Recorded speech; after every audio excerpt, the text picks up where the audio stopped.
Hello guys, তো সকাল সকাল একটা স্যাড নিউজ পেলাম।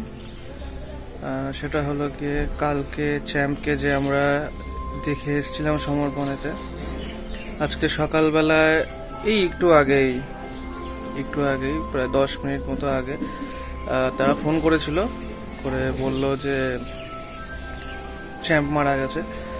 তো আমরা যাব না চ্যাম্পকে আনতে, কারণ ওখানে আরো অনেকগুলো কুকুর ছিল। তো যদি তাদের থেকে কোনো রকম ছোঁয়াচে রোগ এসে যায়, সে কারণে আমরা আনবো না। তো আমরা বলেছি তাদেরকেই যে তারা যেন চ্যাম্পকে ডিসপোজ করে দেয়। তো এখন তারা চ্যাম্পকে ডিসপোজ করে দেবে। আর খারাপ লাগছে একটা, যে ওকে ছোটবেলা থেকেই দেখেছি, এখানেই খেলতো, এ করতো, লাফাতো, ঝাপাতো। বাবা প্রতিদিন খেতে দিত ওদেরকে। প্রতিদিন বাবা যখন কাজ থেকে ফিরতো, প্রত্যেকে বাবার পায়ের কাছে এসে জড়ো হয়ে যেত।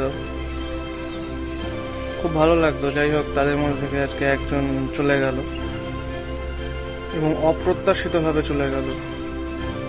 না কোনো রোগ হয়েছিল, না কিছু হয়েছিল, হট করে একটা অন্য কুকুর এসে কামড়ে দিল। যাই হোক, তোমরা যারা যারা প্রে করেছো ওর জন্য থ্যাংক ইউ। যাই হোক, আপাতত এইটুকুই রাখছি।